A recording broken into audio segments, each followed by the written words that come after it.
Hi hello ಎಲ್ಲರಿಗೂ PVN's ಕಿಚನ್ಗೆ ಸ್ವಾಗತ ಸುಸ್ವಾಗತ. ಇವತ್ತು ನಾನು ಬೀಟ್ರೂಟ್ ಪಲ್ಯ ಹೇಗೆ ಮಾಡೋದು ಅಂತ ಹೇಳ್ಕೊಡ್ತಿದ್ದೀನಿ, ಬನ್ನಿ ಫ್ರೆಂಡ್ಸ್. ಫಸ್ಟಿಗೆ ಟೊಮೆಟೊ, ಕೊತ್ತಂಬರಿ, ಕರಿಬೇವು, ತೊಗರಿಬೇಳೆ, ಬೆಳ್ಳುಳ್ಳಿ, ಈರುಳ್ಳಿ, ಆಮೇಲೆ ಸ್ವಲ್ಪ ತೊಳೆದಿಟ್ಕೊಂಡಿರೋ ಬೀಟ್ರೂಟ್ ಸಣ್ಣಕ್ಕೆ ಹೆಚ್ಕೋಬೇಕು. ಸ್ಟವ್ ಆನ್ ಮಾಡಿಕೊಂಡು ಒಂದು ಪ್ಯಾನ್ ಇಡಿ, ಅದಕ್ಕೆ ಸ್ವಲ್ಪ ಎಣ್ಣೆ, ಆ ಎಣ್ಣೆ ಚೆನ್ನಾಗಿ ಕಾಯಬೇಕು. ಚೆನ್ನಾಗಿ ಕಾದಾದಮೇಲೆ ಸ್ವಲ್ಪ ಬೆಳ್ಳುಳ್ಳಿ ಹಾಕಬೇಕು. ಬೆಳ್ಳುಳ್ಳಿ ಗಮ್ಮಂತ ವಾಸನೆ ಬರಬೇಕು ಫ್ರೆಂಡ್ಸ್. ಗಮ್ಮಂತ ವಾಸನೆ ಬಂದಾಗ ತೊಗರಿಬೇಳೆ, ಆ ತೊಗರಿಬೇಳೆನ ಸ್ವಲ್ಪ ಹಾಕ್ಕೋಬೇಕು. ಅದು ಚೆನ್ನಾಗಿ ಬೇಯಬೇಕು. ನೋಡಿ, ನಾನು ಕೈ ಆಡ್ತಾ ಇದ್ದೀನಿ. ಅದು ಬೆಳ್ಳುಳ್ಳಿದು ತೊಗರಿಬೇಳೆದು ಎಲ್ಲ ಒಂಚೂರು ರೋಸ್ಟ್ ಆದಮೇಲೆ ಕರಿಬೇವು ಹಾಕ್ಕೋಬೇಕು.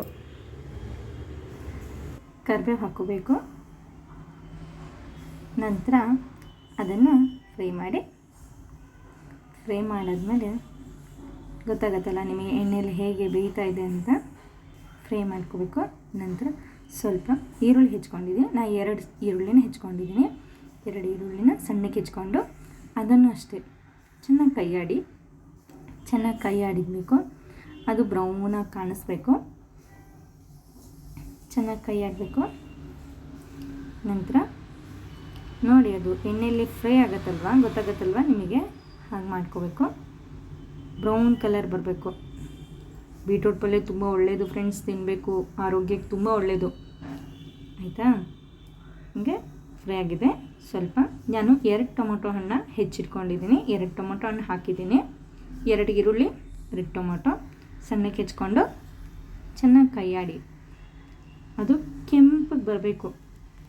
ಕಲರ್ ಗೊತ್ತಾಗುತ್ತಲ್ಲ ನಿಮಗೆ, ಬ್ರೌನ್ ಕಲರಲ್ಲಿ ತೋರಿಸಿದ್ದೀನಿ ನೋಡಿ, ಬ್ರೌನ್ ಕಲರ್ ಬರಬೇಕು. ಈಗ ಒಂಚೂರು ಫ್ರೈ ಆಗಿದೆ. ಈಗ ಚೆನ್ನಾಗಿ ಕೈ ಆಡ್ಕೊಳ್ಳಿ. ಚೆನ್ನಾಗಿ ಕೈ ಆಡಬೇಕು. ಈರುಳ್ಳಿ ಟೊಮೊಟೊ ಬೆಂದಷ್ಟು ನಮಗೆ ಪಲ್ಯಗಳು ರುಚಿ ಕೊಡುತ್ತೆ. ಸ್ವಲ್ಪ ರುಚಿಗೆ ಉಪ್ಪು ಹಾಕ್ಕೋಬೇಕು ಸ್ವಲ್ಪ. ನಂತರ ಖಾರ ಪುಡಿ 1 ಟೇಬಲ್ ಸ್ಪೂನ್ ಹಾಕ್ಕೊಳ್ಳಿ. ಆಮೇಲೆ ಸ್ವಲ್ಪ ಅರಿಶಿನ ಚೆನ್ನಾಗಿ ಕೈ ಆಡ್ಕೊಳ್ಳಿ. ನಮಗೆಲ್ಲ ಪಲ್ಯಕ್ಕೂ ಏನಿಲ್ಲ ಅಂದರೂ ರುಚಿ ಉಪ್ಪು ಅರಿಶಿನ ಇರಬೇಕು ನೋಡಿ. ಸ್ವಲ್ಪ ಕೊತ್ತಂಬರಿ ಸೊಪ್ಪು ಹಾಕ್ಕೊಳ್ತಾ ಇದ್ದೀನಿ. ನೋಡಿ, ಕೈ ಆಡ್ಕೊಳ್ಳಿ. ಚೆನ್ನಾಗಿ ಕೈ ಆಡ್ಕೊಳ್ಳಿ ಫ್ರೆಂಡ್ಸ್. ನಿಮಗೆ ಬೇಯೋದೆಲ್ಲ ಗೊತ್ತಾಗುತ್ತಲ್ಲ. ಈರುಳ್ಳಿ ಟೊಮೊಟೊ ಚೆನ್ನಾಗಿ ಬೆಂದರೆ ಸಾಕು, ನಮ್ಮ ಪಲ್ಯ ಆಲ್ಮೋಸ್ಟ್ ಎಲ್ಲ ಆದಾಗೆ. ನೋಡಿ, ಸ್ವಲ್ಪ ಈ ನೀರು ಹಾಕ್ತಾ ಇದ್ದೀನಿ. ಸ್ವಲ್ಪ ಈರುಳ್ಳಿ ಟೊಮೊಟೊ ಬೆಂದಾದಮೇಲೆ ಸ್ವಲ್ಪ ನೀರು ಹಾಕಬೇಕು. ನಾನು ತೋರಿಸಿದ್ನಲ್ಲ ಅಷ್ಟು ಹಾಕಿದರೂ ಸಾಕು. ಸ್ವಲ್ಪ ಫ್ಲೇಮ್ ಜಾಸ್ತಿ ಮಾಡ್ಕೊಳ್ಳಿ. ಇಷ್ಟೇ, ಕೈ ಆಡ್ಕೊತಾ ಇರಿ. ನೋಡಿ ಹೇಗೆ ಬಬಲ್ಸ್ ಬರ್ತಾ ಇದ್ದಾವಲ್ವ, ಅದು ಬೇಯ್ತಾ ಇದೆ ಅಂತ ಗೊತ್ತಾಗುತ್ತೆ ಫ್ರೆಂಡ್ಸ್. ತೊಳೆದಿಟ್ಕೊಂಡಿರೋ ಬೀಟ್ರೂಟ್ನ ಹಾಕ್ಕೊಳ್ಳಿ. ಕೈ ಆಡ್ಬಿಡಿ. ಚೆನ್ನಾಗಿ ಕೈ ಆಡಿ. ಎಲ್ಲ ಮಿಕ್ಸ್ ಆಗಬೇಕು. ಆ ಥರ ಕೈ ಆಡ್ಕೊಳ್ಳಿ. ನೋಡಿ, ಬೇಯ್ತಾ ಇದೆ ಅಲ್ವಾ ನಮ್ಮ ಬೀಟ್ರೂಟ್ ಪಲ್ಯ. ಕಲರಾಗಿ ಕಾಣಿಸ್ತಾ ಇದೆ. Green, red, pink, yellow colour, ಎಲ್ಲ ಕಲರಲ್ಲೂ ಕಾಣ್ತಾ ಇದೆ ಅಲ್ವಾ. ಚೆನ್ನಾಗಿ ಫ್ರೈ ಮಾಡಬೇಕಷ್ಟೇ. ನಾವು ಜಾಸ್ತಿ ನೀರು ಹಾಕೋಬಾರ್ದು. ನಾನು ತೋರಿಸಿದ್ನಲ್ಲ ಆವಾಗಲೇ ಎಷ್ಟು ನೀರು ಹಾಕ್ಕೊಂಡಿದ್ದೀವಿ ಅಂತ, ಅಷ್ಟು ಹಾಕ್ಕೊಂಡ್ರೆ ಸಾಕು. ಈಗ ಒಂದು ಪ್ಲೇಟ್ ಮುಚ್ಚಿಬಿಡಿ. ಅದು ಚೆನ್ನಾಗಿ ಕುದೀತಿರುತ್ತೆ. ಸ್ವಲ್ಪ ಫ್ಲೇಮ್ ಕಮ್ಮಿ ಮಾಡ್ಕೊಳ್ಳಿ. ಕುದೀತಾ ಇರುತ್ತೆ. ನೆಕ್ಸ್ಟ್ ನೋಡಿ, ತಟ್ಟೆ ತೆಗೆದು ನೋಡ್ತಾಯಿರಿ. ಒಂದು ಸ್ವಲ್ಪ ಹೊತ್ತು ಬಿಟ್ಟು ಒಂಚೂರು ತಟ್ಟೆ ತೆಗೆಯೋದು ಮುಚ್ಚೋದು ಹಾಕ್ತಾಯಿರಿ. ನೀರು ಮಾತ್ರ ಜಾಸ್ತಿ ಹಾಕ್ಕೋಬೇಡಿ. ನೀರು ಜಾಸ್ತಿ ಹಾಕ್ಬಿಟ್ರೆ ಪಲ್ಯಗಳಿಗೆ ಟೇಸ್ಟ್ ಇರಲ್ಲ ಅಷ್ಟೇ. ನೋಡಿ, ಸ್ವಲ್ಪ ಫ್ಲೇಮ್ ಕಮ್ಮಿ ಮಾಡೋದು ಜಾಸ್ತಿ ಮಾಡೋದು ಮಾಡ್ಕೋತಾಯಿರಿ. ಇಷ್ಟೇ. ನಾನು ನೀರು ಹಾಕ್ಕೋತಾ ಇದ್ದೀನ ನೋಡ್ಕೊಳ್ಳಿ. ನಾನು ಯಾವಾಗ ನೀರು ಹಾಕ್ಕೋತೀನಿ ಅವಾಗ ಹಾಕ್ಕೊಳ್ಳಿ. ಸ್ವಲ್ಪ ರುಚಿಗೆ ಸಕ್ಕರೆ ಹಾಕಬೇಕು. ಚೂರು 1 ಟೇಬಲ್ ಸ್ಪೂನ್ ಸಾಕು. ಹಾಕಿದರೆ ಅದೇನು ನಮಗೆ ಟೇಸ್ಟ್ ಕೊಡುತ್ತೆ ಅಂತ ಅಷ್ಟೇ. ಒಂಚೂರು ಖಾರ ಆದರೆ ಅದು ಸ್ವಲ್ಪ ಇದು ಮಾಡುತ್ತೆ ಅಂತ ಅಷ್ಟೇ. ನೋಡ್ಕೊಳ್ಳಿ, ಗೊತ್ತಾಯ್ತಲ್ಲ ಫ್ರೆಂಡ್ಸ್. ನೋಡಿ, ನಾನು ನೀರು ತೋರಿಸ್ತಾ ಇದ್ದೀನಿ. ಇಷ್ಟು ಹಾಕ್ಕೊಂಡ್ರೆ ಸಾಕು. ಸುಮಾರು ಜನ ಏನು ಮಾಡ್ತಾರೆ, ಪಲ್ಯಗಳಿಗೆ ಚೆನ್ನಾಗಿ ನೀರು ಹಾಕ್ಬಿಡ್ತಾರೆ ಅದು ಬೇಯ್ಕೊಳ್ಳಿ ಅಂತ. ಕೆಲವ್ರು ಕುಕ್ಕರಲ್ಲೆಲ್ಲ ಕೂಗಿಸ್ತಾರೆ. ಆ ಥರ ಎಲ್ಲ ಮಾಡಬಾರ್ದು ಫ್ರೆಂಡ್ಸ್. ಈ ಥರ ಪ್ಯಾನಲ್ಲೇ ಬೇಯಿಸ್ಕೊಳ್ಳಿ ಸಾಕು. ನಮಗೆ ಎಷ್ಟು ಬೇಕೋ ಅಷ್ಟೇ ಹಾಕ್ಕೋಬೇಕು. ಸ್ವಲ್ಪ ನಾನು ಇದಕ್ಕೆ ಸಾಂಬಾರು ಪುಡಿ ಹಾಕ್ತಾಯಿದ್ದೀನಿ. ನೋಡಿದ್ರಲ್ಲ ಫ್ರೆಂಡ್ಸ್, ಒಂಚೂರು ಹಾಕಿದರೂ ಸಾಕು, ಪಲ್ಯ ಟೇಸ್ಟ್ ಕೊಡುತ್ತೆ ಅಂತ ಅಷ್ಟೇ. ನಮಗೆ ಈರುಳ್ಳಿ ಟೊಮೊಟೊ ಹಾಕಿಬಿಟ್ರೆ ಅದೇ ಒಂಥರ ಟೇಸ್ಟು, ಒಂಚೂರು ಸಾಂಬಾರು ಪುಡಿ ಹಾಕಿದರೆ ಅದು ಇನ್ನೊಂದು ಥರ ಟೇಸ್ಟು, ಚೆನ್ನಾಗಿರುತ್ತೆ. ಚೆನ್ನಾಗಿ ಕೈ ಆಡ್ಕೋಬೇಕು, ಏನು ಒಂಚೂರು ಕೈ ಆಡ್ತಾ ಇರಬೇಕಷ್ಟೇ.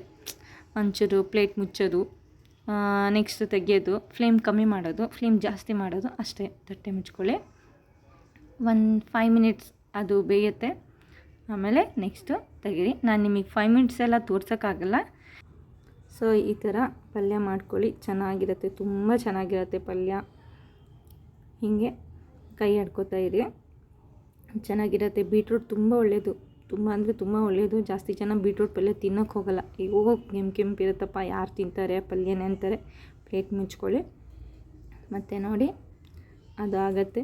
ಏನು ಫ್ರೆಂಡ್ಸ್, ನೀರು ಜಾಸ್ತಿ ಹಾಕಿದೆ ಒಂದು ತಟ್ಟೆ ಮುಚ್ಚೋದು ತೆಗೆಯೋದು ಮಾಡೋದು ಎಷ್ಟೊತ್ತು ಫ್ರೆಂಡ್ಸ್ ಅಲ್ವಾ? ನೋಡಿ ಈ ಥರ ಇರುತ್ತೆ. ಬೆಂದಿದ್ದೇನೆ ಇಲ್ಲ ಅಂತ ಚೂರು ಟೆಸ್ಟ್ ಮಾಡಿ ಸಾಕು, ಗೊತ್ತಾಗುತ್ತೆ ಬೆಂದಿದೆ. ಸೊ ಒಂಚೂರು ಬೆಂದರೆ ಸಾಕು ಅಂತ ನಾನು ಅನ್ಕೋತೀನಿ. ಸ್ವಲ್ಪ ಪ್ಲೇಟ್ ಮುಚ್ಚಿದ್ದೀನಿ. ನೆಕ್ಸ್ಟು ಆಯಿತು ನೋಡಿ, ಚೆನ್ನಾಗಿದೆ ಅಲ್ವಾ? ವಾಹ್, ಸಖತ್ತಾಗಿದೆ ಫ್ರೆಂಡ್ಸ್. ಮಾಡ್ಕೊಳ್ಳಿ. ನೆಕ್ಸ್ಟು ಇದಕ್ಕೆ ಲಾಸ್ಟ್ ಹಾಕೋದು ಏನಂದರೆ ಮೊಸರು. ನಾನು ತೋರಿಸಿದ್ನಲ್ಲ, ಒಂಚೂರು ಮೊಸರು ಹಾಕಿ ಕೈ ಆಡಿದರೆ ಸಾಕು, ಸಖತ್ತಾಗಿರತ್ತಪ್ಪ. ನನಗಂತೂ ಈ ಪಲ್ಯ ಅಂದರೆ ತುಂಬ ಇಷ್ಟ. ನೀವು ಒಂದ್ಸಲ ಮಾಡ್ಕೊಂಡು ನೋಡಿ, ನೀವು ಅಂತೀರ ಹೌದು ತುಂಬ ಚೆನ್ನಾಗಿರುತ್ತೆ ಪಲ್ಯ ಅಂತ. ಏನು ಲಾಸ್ಟಿಗೆ ಒಂಚೂರು ಮೊಸರು ಹಾಕ್ಕೊಂಡು ಕೈ ಆಡಿದ್ರು ಸಾಕು, ಸಖತ್ತಾಗಿರುತ್ತೆ. ತಿನ್ನಿ ಫ್ರೆಂಡ್ಸ್, ಮಾಡ್ಕೊಳ್ಳಿ. ತೋರಿಸ್ತಿದ್ದೀನಲ್ವಾ, ಯಾಕೆ ತೋರಿಸ್ತೀನಲ್ಲಿ, ನೀವು ಮಾಡ್ಕೋಬೇಕು ಅಂತ ತಾನೇ. ನೋಡಿ ಇಷ್ಟೇ, ನಮ್ಮ ಪಲ್ಯ ತುಂಬ ಚೆನ್ನಾಗಿ ರೆಡಿಯಾಗಿದೆ. ಇಷ್ಟೇ ಫ್ರೆಂಡ್ಸ್, ಪಲ್ಯ ಸೂಪರಾಗಿರುತ್ತೆ. ಎಲ್ಲ ಮಾಡ್ಕೊಳ್ಳಿ. ನಮ್ಮ ಚಾನಲ್ ನಿಮಗಿಷ್ಟ ಆದರೆ ಲೈಕ್ ಮಾಡಿ, ಶೇರ್ ಮಾಡಿ, ಕಮೆಂಟ್ ಮಾಡಿ, ಸಬ್ಸ್ಕ್ರೈಬ್ ಮಾಡಿ. ನೋಡಿ ಪಲ್ಯ ಸೂಪರಾಗಿ ಬಂದಿದೆ. ನೀವು ಎಲ್ಲ ಮನೇಲಿ ಮಾಡ್ಕೊಳ್ಳಿ. Thank you so much.